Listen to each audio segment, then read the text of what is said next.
So aside from this wall over here, one of the other details I have to get figured out in this room is that we have an island. And you can kind of see the markouts that I've done here.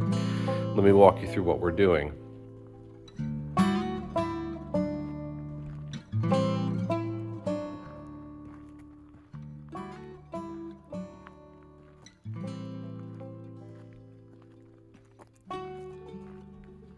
So we're doing a dishwasher, 36-inch sink, and 2-foot triple drawer cabinet set.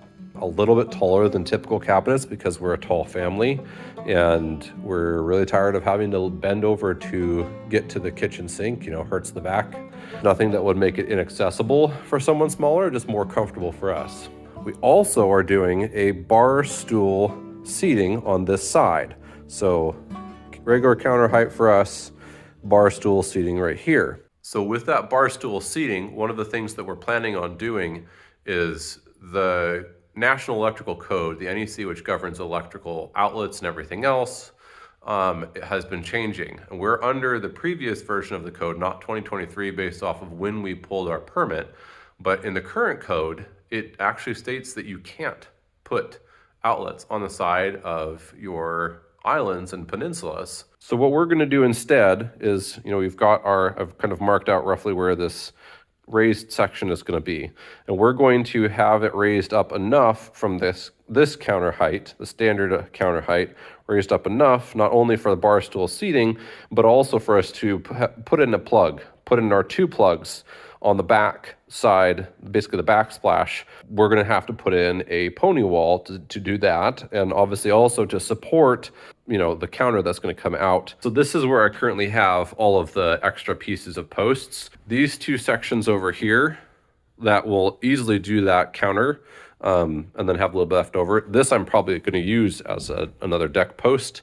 So trying to find uses for those things and not let them go to waste is the long story there.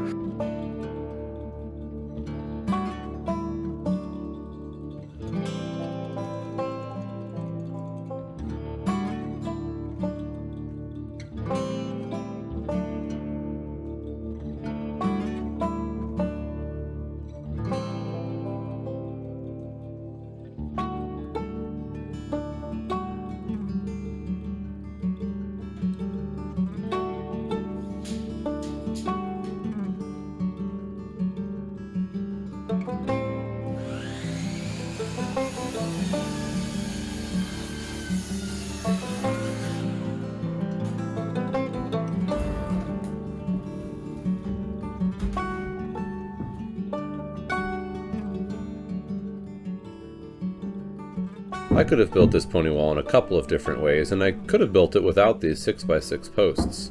Honestly, I shouldn't have had such long cuts from the posts.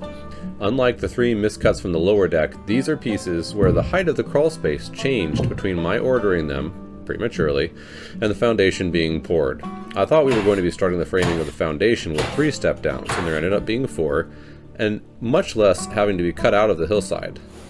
My excavator showed me how the hill not only had slope up and down, but also side to side, and it necessitated the 4th step down and some additional excavation, which meant taller posts. The intention had been to cut several of these posts into 2 pieces and make both into posts, but the increased height meant that just wasn't going to work. Now I'm making good use of those pieces where I can, and they will certainly do the job here. The most important thing in really stiffening up this wall, though, will be getting a strong anchor for the posts into the floor substructure so it can't move forward and backward. We'll brace it laterally with sheathing. The nice thing about the posts versus building up with a couple 2x6s is that I can use some timber screws in place of something like a tension tie, save some money, and it still should be plenty strong.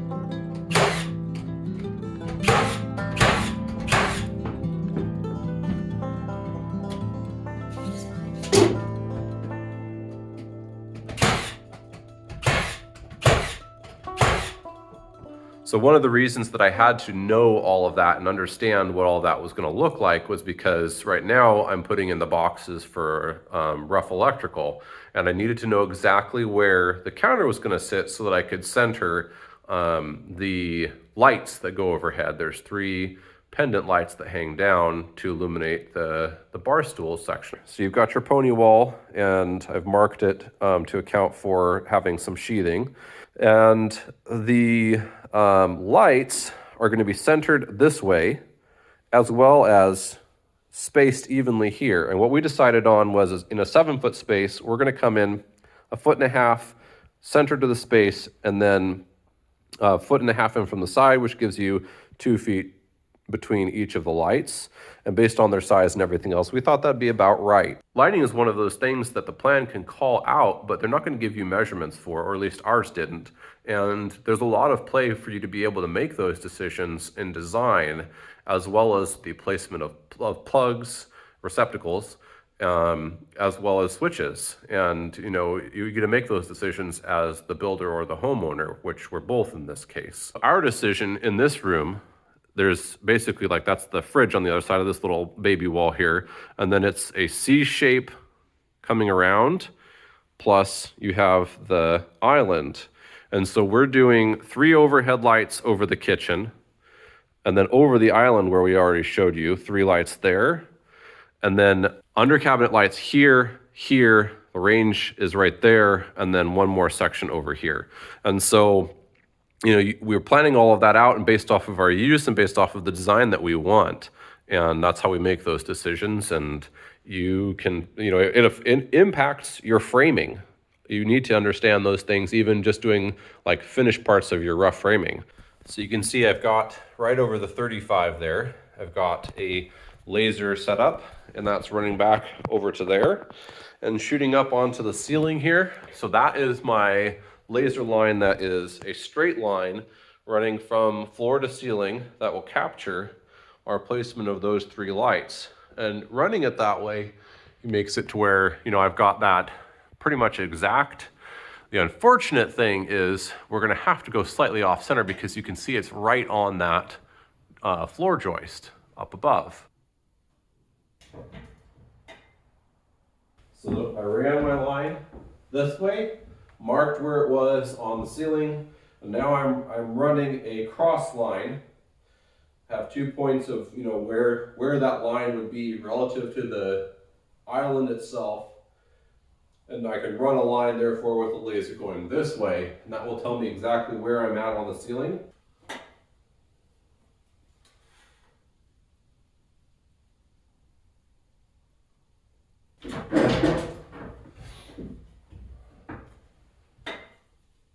With these fixtures, the way that they sit up there is essentially like this.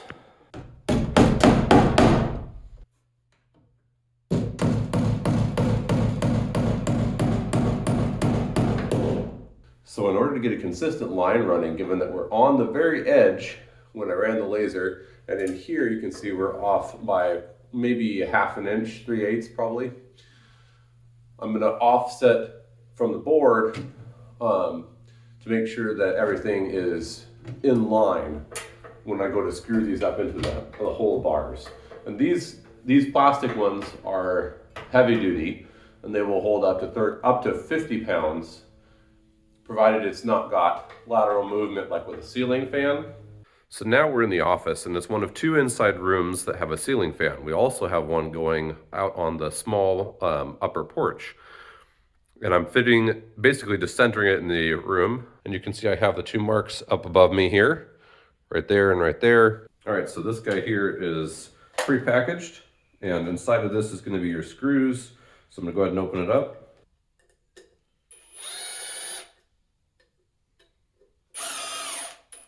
Punch cap and directions, if you should desire or need that. I'm gonna go ahead and just take the screws out, put the punch cap back in, put the cap back on for the time being, and then when I get to the stage of running wire, I can open it up again. That way I don't lose it.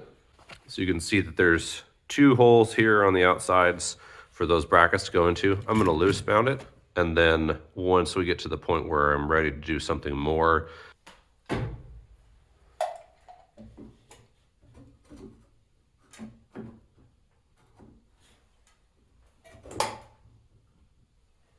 probably not the easiest thing to see, but this one has a divot in the center, and it's just designed to flush. So very simple from that standpoint to install this.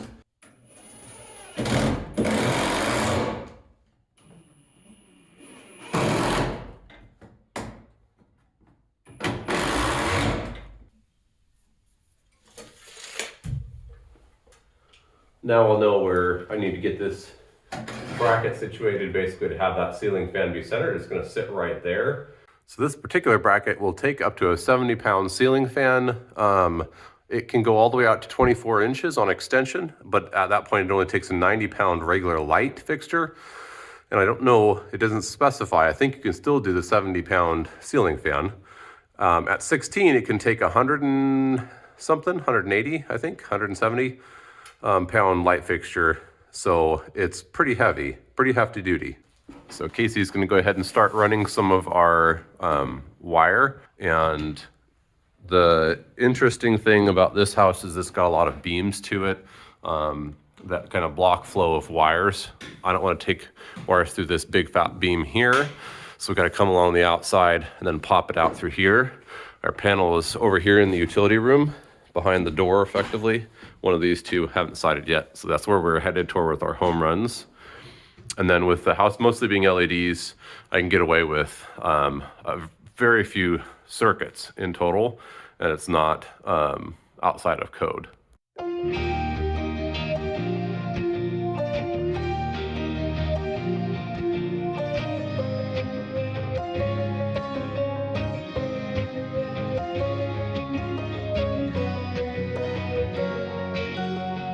It isn't easy to balance all the needs of a family. Casey goes to work several days a week, and when she is home, I need to be out working on the house. Our two boys have the survival skills collectively of a dodo crossed with a turkey in a rainstorm, so we can't just work together on the house without someone else watching the boys. Or do anything, really, unless it includes keeping a close eye on them. So when we get the opportunity to work together, it is really great. I just want to say thank you to my parents and to Casey's mom for watching the boys for us so we can get some pockets of time like this to work together to build our home. It means a lot. So Casey's got the first home run wire through. Actually, this one's not home run, is it? We're taking it to the box. And what we just did is we installed that kind of a ladder cross bracing, and then that way there's gonna be a ton of electrical running through that space. Some of it's gonna break off and go this way, some of it's gonna come through kind of where she's working, and all of it is therefore up above where it should have as much of a concern of being hit by anything. You know, that 4 inches is very narrow. It gives us a nice long kind of a rack to work off of. So we've got our lights figured out for the living room. One here, one there, one there. And on this other side, 4 feet in off of the wall is going to be a dining light. Over here, same thing. And then the middle is just going to split the difference from both sides. But we're going to line up the living room lights to that dining light 4 feet out off of the wall on this side, which is not the same as over there, but it doesn't matter. So they're all going to be in one continuous run here. And so we have the laser up. It's giving me that exact mark for this side at the same spacing.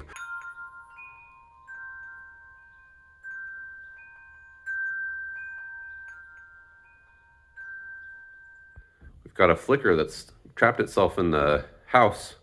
Got to get those upstairs windows closed up. So I'm about to get the wall stood up and put into place, but I need to make sure that the plumbing, before I put in any more boards, is going to be able to work with the existing, or if I'm going to have to move it and what that's going to look like. So I'm going to drive a nail just down through the floor where I think the plumbing should go before I put that wall in. I'll go down below, and then I'm going to take a look and see where it's at, and then drive one up if I need to revise that thought. So we have a dishwasher, 24-inch, which means I'm going to run. I don't want to go off this side if I have to go over. We're going to try and make our own cabinets, but if I had to buy a standard one for this edge here, that's the area I'd prefer to go past on. So we're going to go ahead and run, your 24 plus 1.5 inches for the dishwasher cabinet. And then we're going to go ahead and run 36.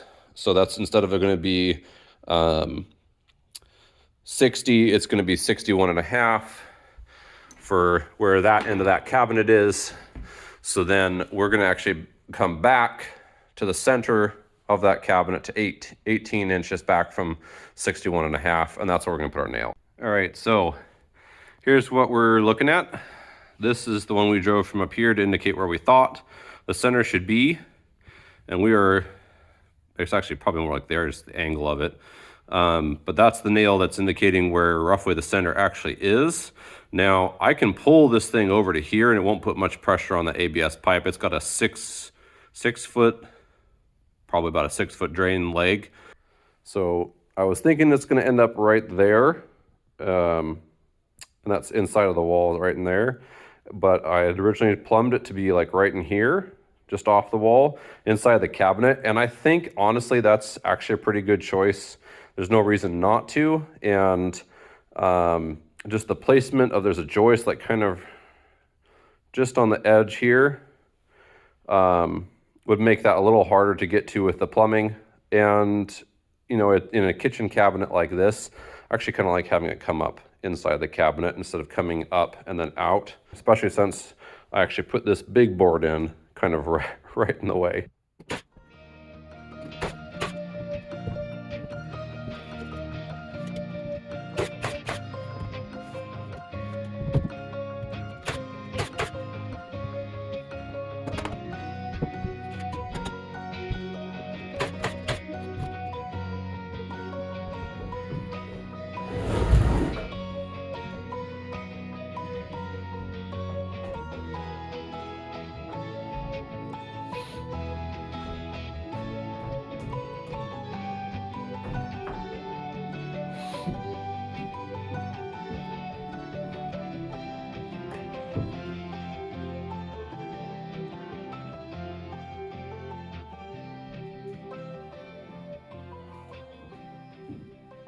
So the final piece of that puzzle that I wanted to share with that pony wall is that I'm going to be installing exterior grade sheathing onto it in scraps. And that will make that just incredibly stiff. It will not move side to side. It will lock it in really, really well. It's going to be bomb-proof. And that's nice to have, given that we have that counter, and that counter is going to have support probably from 3 brackets, I'm guessing. You know, your typical knee bangers. But it's a deep enough counter that we shouldn't have too much problem with them. Regardless, we're going to need to have that you know, be very, very stiff. And what we can do then is we can actually finish that section underneath the cabinets off as if underneath the counter off as if it were more of the same wood from the cabinet. Run a faux 1/8 inch finish grade all the way around the outside of the cabinets over here. It will come underneath, wrap around, you know, with little corner pieces essentially, and then it will look like one whole, you know, island.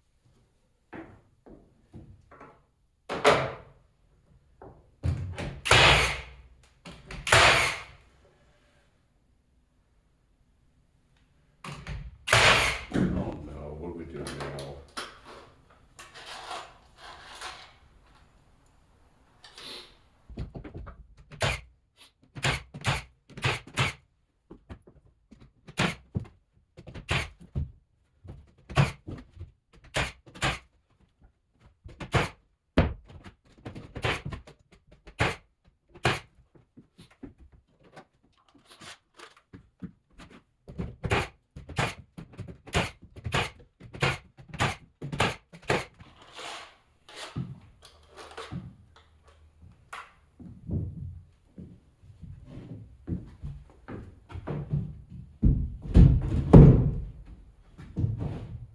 Story time. These days, in my late 30s, if I have some inanimate object I can toss around, like this sheathing here, it's usually enough to blow off a little steam when I get annoyed. Growing up, I always had a quicksilver personality. I was a very affectionate kid, according to my mom, but I also had a big temper, and I definitely didn't think things through. One year, my older brother framed me for something quite credulously, and I got punished. Thanks, Ben. I was very upset and decided most unwisely to go down to the lower pasture and jump up and down on my dad's new 16-foot gate to get back at him for the grave injustice I'd just received. Obviously, he would see the error of his ways, apologize, and punish my brother, right? Like I said, not great at thinking things through. My dad heard the sounds of metal doing things it is not meant to do all the way up by the house and came down to see what was making the noise. I still haven't forgotten the look in his eyes or the way that he walked me up to the house and sat me in the kitchen corner without giving me the spanking I deserved. While I hadn't been smart enough to not do it in the first place, I was just smart enough even then to realize I'd dodged a real bullet. I can already tell that both of my boys share some of those character traits I had that led to such poor life choices as a kid. And I'm sure there'll be a few gate jumpings coming my way in the next few years, and when they do, Dad, feel free to laugh at me, because I'm pretty sure that's what I'll be doing to them in 30 years. All right, so here's our little bar stool wall. And yes, this is a high bar. Basically, there's going to be a piece that comes out like that. We are tall people. I love the idea of the extra high bar stools. The other purpose of that is that now that we have it this high, we can do a slightly above standard height counter here, and still be able to put in some electrical outlets, one on either end. Something to watch out for is that they have realized that having you put below height, on the sides, underneath, whatever you want to call it, outlets, kids are running into them and getting shocked or breaking things. And so they've actually changed the requirements for the 2023 NEC. We're not affected by that, but the way that we're doing it is allowed. So we're just going to go ahead and do it the way that's still permissible. So you can't put them on the sides anymore. They need to be up in the counter, or in our case, because we have 4 inches of drop and then counter, we can put the box here and have it be above the counter height. All right, we are underneath here, and obviously it's incredibly dark, so it's gonna be brief. What you can see here is I've marked down where the posts are above and then centered them into this block that I'm putting across. The block is secured, you can't see apparently, but 3 screws on either side, and we're gonna see if that will hold it versus getting a DTT.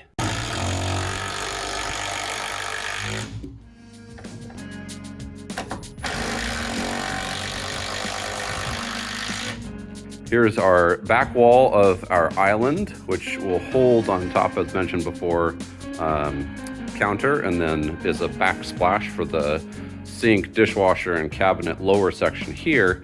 And we just finished securing it from below, and it's a lot sturdier. Still has a little wiggle to it, but I can put quite a bit of force on this now. There are 2 bolts coming up, 5-inch bolts, so they've got about 2 inches of grab into each of these posts. They're half-inch bolts, equivalent. Timber lock, I think, is what we used. And that will really help hold this structure together. Thanks for watching. Hit the subscribe button for more. And if you enjoyed this video, please give us a like and leave a comment. It really helps us out a lot. These videos take hours of our time to make, and once we hit 1,000 subscribers, YouTube will start sharing their revenue with us. See you next time.